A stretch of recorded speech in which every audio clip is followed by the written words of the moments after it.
नमस्कार, स्वागत है आपका फील्ड स्टडी मंत्रा यूट्यूब चैनल। तो साथियों, यूपी ट्रिपल एससी लेखपाल परीक्षा 31 जुलाई को जैसा कि संपन्न हुई थी, 7 सितंबर को फाइनल या कहें इसकी संशोधित उत्तर कुंजी जारी कर दी गई थी यूपी ट्रिपल एससी आयोग के द्वारा।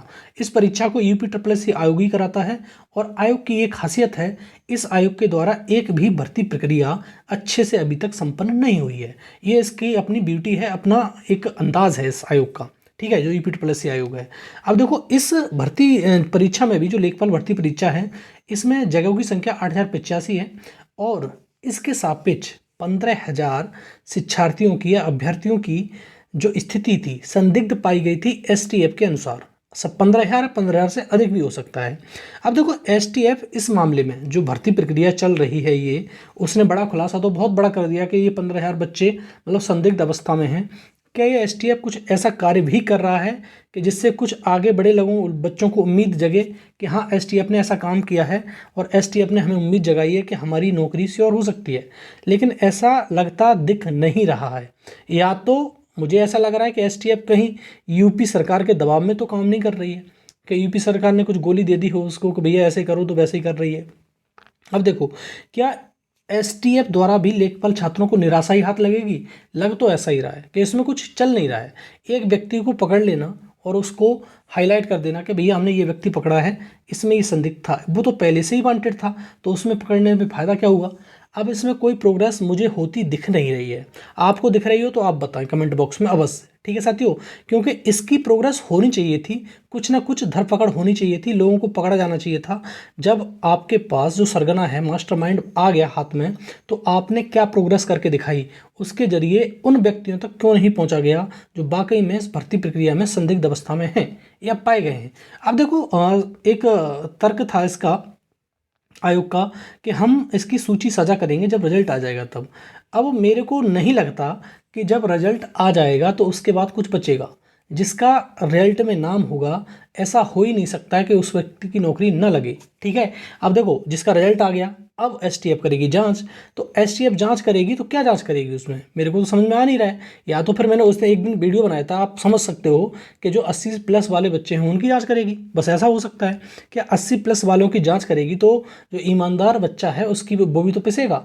अब इसमें क्या जांच करेगी, कैसे जांच करेगी, अब उसका कोई तुक नहीं बैठता है। अगर जिसका जैसे मान लो कि जिसका कट ऑफ में नंबर आ गया, तो वो तो भाई, अगर कट ऑफ में नंबर आ गया, अगर एसटीएफ जांच करेगी और वो ईमानदार बच्चा है तो कोर्ट चला जाएगा, फिर भर्ती फंस जाएगी। तो ये भर्ती प्रक्रिया लटकाने का एक माध्यम हो सकता है और कुछ नहीं है। एसटीएफ चाहती तो इसमें निष्पक्ष जांच कर सकती थी, जो बच्चों के लिए उम्मीद लेके आ सकती थी, बहुत अच्छा काम हो सकता था, बच्चों में उम्मीद जाग जाती कि हाँ, हमारा कुछ हो सकता है। अब देखो, अब एक बहुत बड़ा सवाल ये है कि यूपी में ईमानदार छात्रों को सरकारी नौकरी मिलने की उम्मीद खत्म? ऐसा कभी नहीं होता है साथियों। आपको लग रहा होगा कि ये मैंने लाइन लिखी है तो आपके फेवर में है, ये फेवर में नहीं है। आपको कभी भी किसी चीज़ से आस नहीं छोड़नी चाहिए। अब देखो, ऐसा तो है नहीं आप यहाँ राज्य की नौकरी छोड़ के केंद्र की तरफ भाग जाओ, तो भैया बाहर में तीत कहीं नहीं है।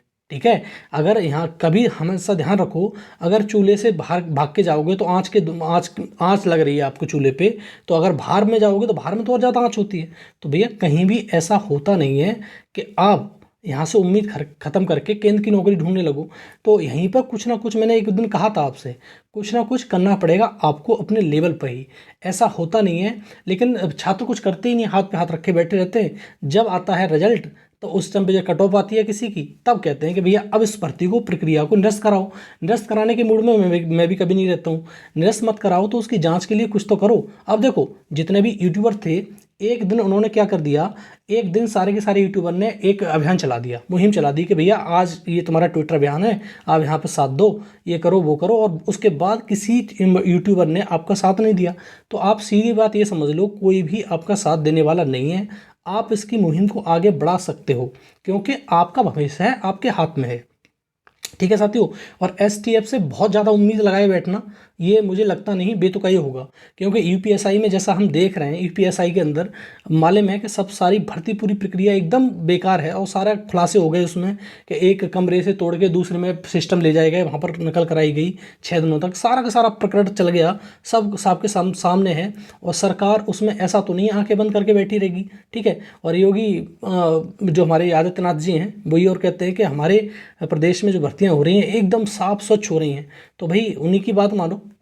कैसे कह सकते हो कि साफ स्वच्छ, कितनी साफ स्वच्छ हैं ये तो आप जानकारी है ही आपको, कितनी साफ स्वच्छ भर्तियां आपके प्रदेश में हो रही हैं और कैसे भर्तियों में नकल कराई जा रही है, धड़ल्ले से खुलेआम नकल कराई जा रही है, बच्चों को प्रमाण पत्र बांटे जा रहे हैं। हाँ, ऐसा नहीं होता है कभी भी कि जो नकल करेगा, कुछ बच्चे ईमानदार हैं, अच्छी खासी मेहनत करते हैं, वो तो आ ही जाएंगे। जो एवरेज बच्चे हैं उनका क्या होगा, ठीक है। जो बहुत मेहनत कर रहा है अच्छी खासी, तो उसके नंबर अच्छे हैं, वो तो नौकरी पा ही जाएगा, उसमें कोई दिक्कत नहीं है, कोई गुरेज नहीं है उस चीज़ का।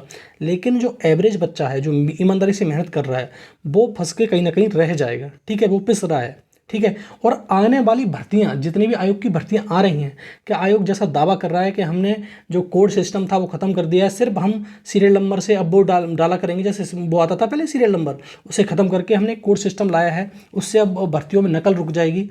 मुझे उम्मीद बहुत कम लग रही है, क्योंकि यूपी ट्रिपल एस सी आयोग की आज तक की ये रिकॉर्ड है, ना तो कभी टाइम से परीक्षा करवा पाता है ये, पर जब डेट देगा तो 2-3 परीक्षा डेटों को हटा के तब परीक्षा करवाता है, और जब परीक्षा होगी तब कितना भी दावे कर लिए, और हमेशा हर परीक्षा में इसमें नकल होती है। तो ये आयोग के शासन और प्रशासन की मिली भगत के कारण होता है, ऐसा कभी नहीं होता। शासन और प्रशासन चाहे तो नकल क्या मक्खी पर नहीं मार सकती है। बात समझ में आ रही है साथियों? तो आप समझ गए होंगे। तो आपको ज़्यादा उम्मीद नहीं रखनी चाहिए, किससे? एसटीएफ से। बहुत ज़्यादा उम्मीद मत लगा के बैठो कि हमारा एसटीएफ जांच करेगी, मुझे लगता नहीं है कि एसटीएफ कुछ जांच करने वाली है। सर्व मिली भगत है सारी की सारी, और कितनी जांच चली है आपको ही मालूम है। एक व्यक्ति पकड़ा गया है सिर्फ और सिर्फ, और कहीं कुछ भी नहीं हुआ है। शुरुआत में जब परीक्षा हुई थी, हाँ, तब 21 सॉल्वर पकड़े गए थे। 21 सॉल्वरों के द्वारा आपने अभी तक ऐसे कोई व्यक्ति नहीं पकड़ पाए जो नकल कर रही होगी, ठीक है। तो आप ज़्यादा उम्मीद ला के मत बैठो, अगली परीक्षाओं की तैयारी में जुट जाओ, बढ़िया से अच्छी तैयारी करो। अब अगर अच्छे नंबर लाओगे तो आपका सिलेक्शन अच्छा श्योर शॉर्ट होने वाला है, ठीक है। इसमें भी सिलेक्शन होगा, ऐसी बात नहीं है। जो यूपी तो लेखपाल है उसमें भी सिलेक्शन होगा, जिसके अच्छे नंबर होंगे उसका सिलेक्शन होना ही होना है, रुकेगा ही नहीं, ठीक है साथियों। तो ये सारा प्रकरण था, मैंने आपको समझाया। कैसा लगा प्रकरण? आपको समझ में आ गया होगा कि इसमें कुछ होने वाला है नहीं, अब बस जो है सो है। अब आपका रिजल्ट आएगा, उसके बाद एसटीएफ कुछ भी नहीं कर पाएगी, ये मान लो आप। हाँ, बहुत ज़्यादा नंबर होंगे, जैसे मान लो 100 में से 99 नंबर आ गए, 98 नंबर आ गए, उसको पकड़ के उसकी जाँच कर सकती है, उसकी कैंडिडेचर निरस्त हो सकता है बस, और कुछ होने वाला नहीं है, ठीक है साथियों। धन्यवाद।